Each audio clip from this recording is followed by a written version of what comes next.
The New Orleans district attorney says 3 city building inspectors will likely face felony charges.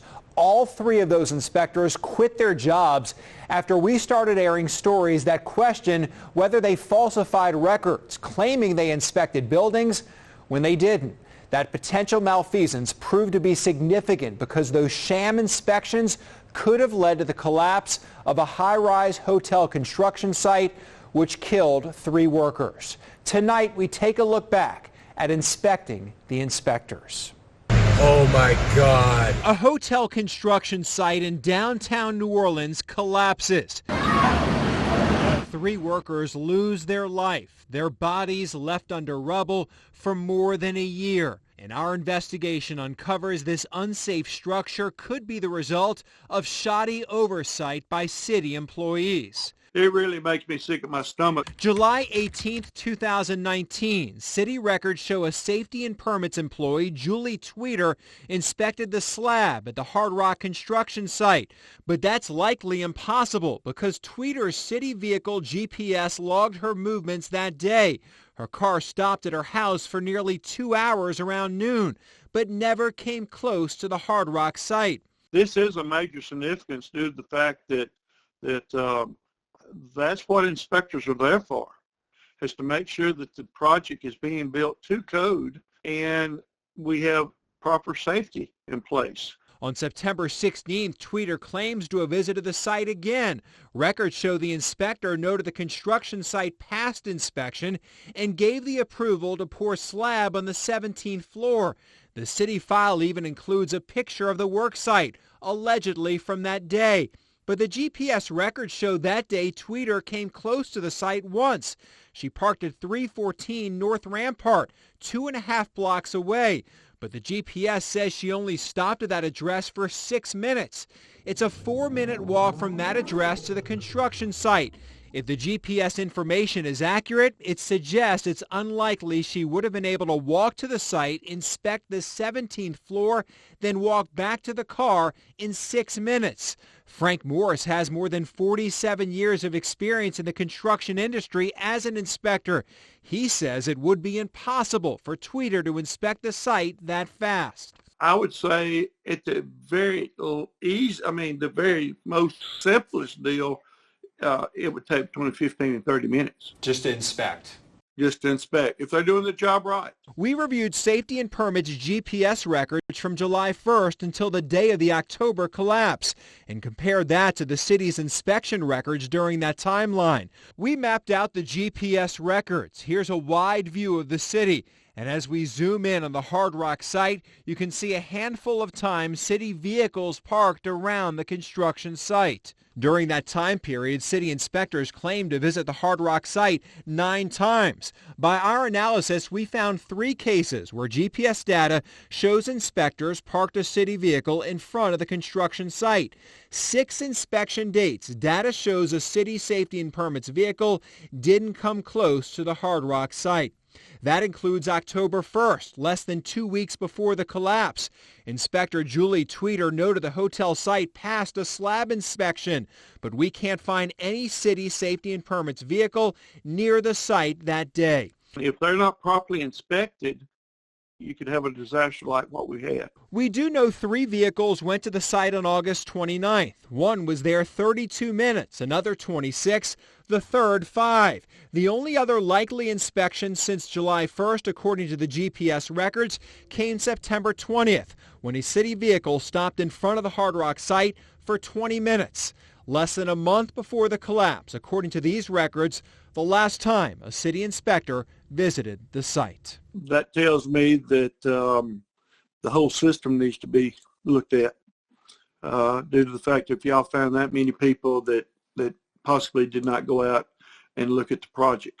After our initial story, city council members called for an investigation. Tuned in last night at 10 o'clock and watched Lee's story, and I have to tell you that I was really disturbed by what I saw, and also incredibly concerned as well.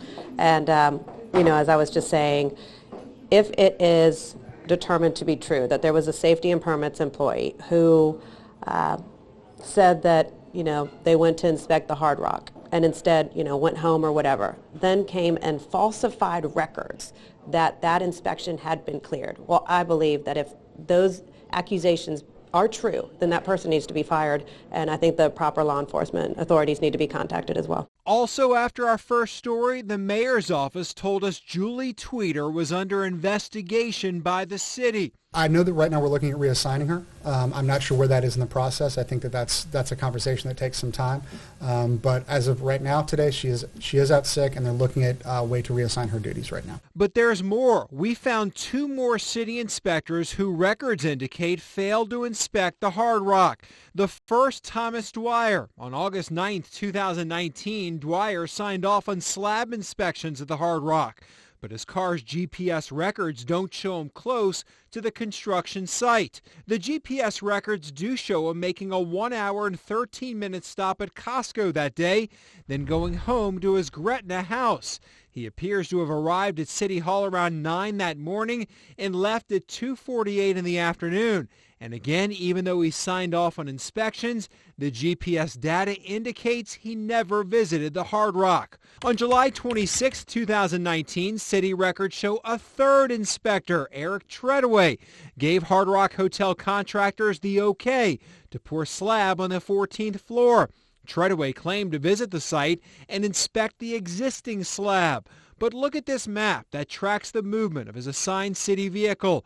On July 26th, it never comes close to the Hard Rock. That July day, Treadaway's city vehicle made a quick morning stop in Chermay, then went to the West Bank, stopping at University of Holy Cross, his Gretna house, and an Ochsner clinic. 3 people died at the Hard Rock Hotel collapse site.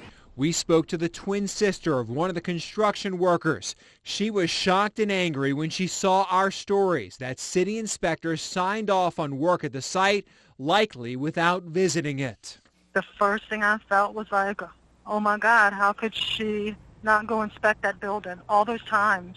How could she not? You know what I'm saying? If she would have, my brother could still be alive. While city inspectors likely skipped out on visiting the site, construction workers tell us a site visit would have revealed significant problems. They described sagging floors and poles meant to support drying slab bent. And I remember one weekend we went up and down and we were working, and we was knocking the pole shore down, and we could tell something was wrong. Every time we knock one down, you hear a noise go like boom, boom.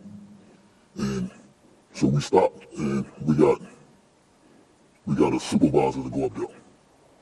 And the supervisor came up, and when he came up, he told us he told us to stop. He told us to stop because the floor had dropped like a half an inch or so.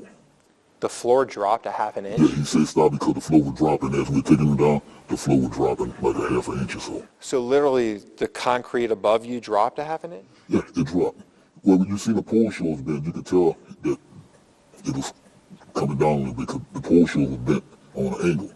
It usually be straight up like this, and it was bent like 90-degree angle.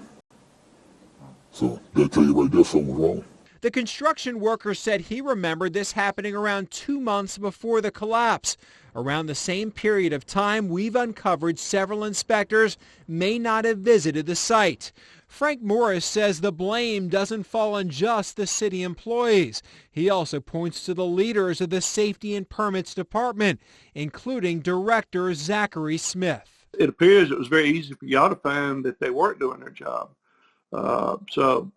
I look at the building officials being just as responsible as the inspector. And you're talking about the heads, the leaders of the Safety and Permits Department? Is that what you're saying when you say the building officials? That is correct. They're responsible for the employees. We then expanded our investigation beyond the Hard Rock and found other buildings around the city were likely never inspected. Lee, this is an incredibly serious problem. This is much bigger than the Hard Rock, although the Hard Rock example is a perfect manifestation of the problem.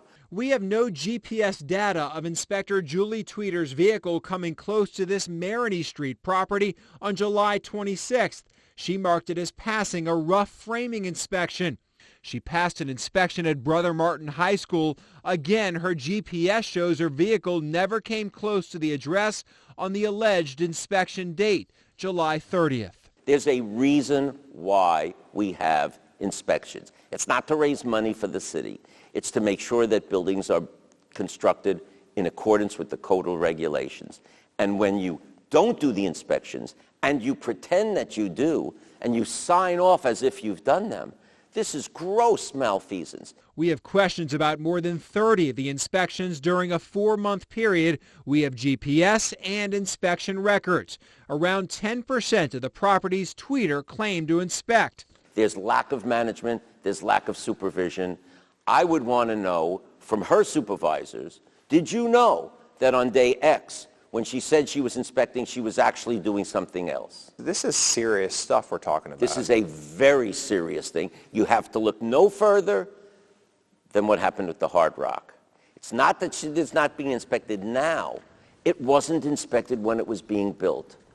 What might have been prevented if it had been properly inspected? Following our stories, the city sent letters to Julie Tweeter, Eric Treadaway, and Thomas Dwyer, detailing falsified public records, unconducted inspections, and a pattern of behavior so significant the city placed these inspectors on 30-day emergency suspension without pay.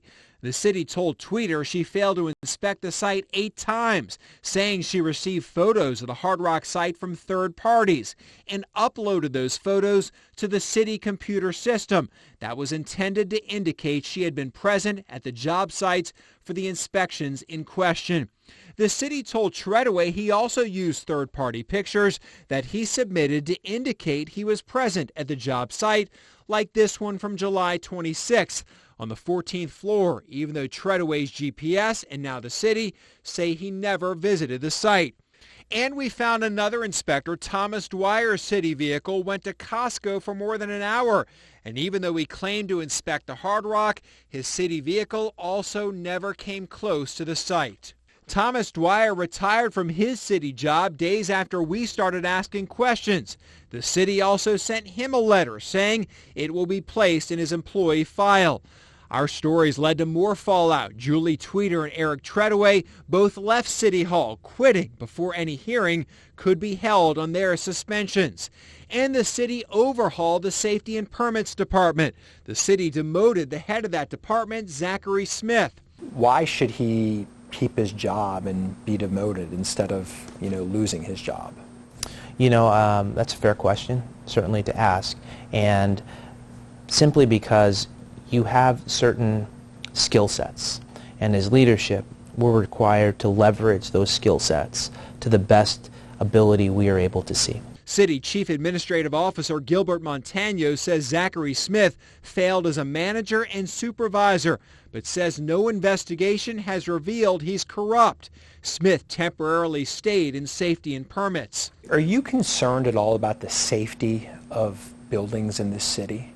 I think this is where it's incumbent upon us and the administration to ensure that our due diligence is checked and then rechecked.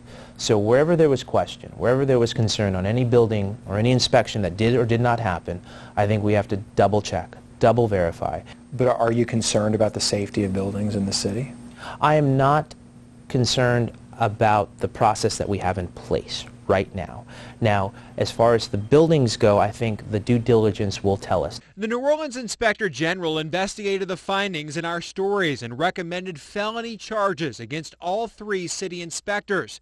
Those findings were recently sent to the Orleans District Attorney. Do you expect to bring some charges against some city inspectors? There certainly appears to be criminal wrongdoing. Whatever charges are brought, they will not be misdemeanors. There will be felony charges. As you can imagine, this should not have happened. Obviously, people, entities made some decisions that caused the building to collapse in America at a time when it should not be happening. There are a lot of checks in place before you go up to the next floor, before you pour more concrete, before you put more steel on it. And there were a lot of indications that they should not have continued to go up in the sky. And they did. And we know that city employees were supposed to be checking.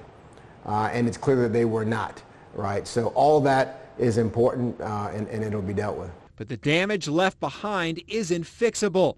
A collapsed building, 3 deaths, and 3 inspectors who records show might have failed to execute the core function of their publicly paid job.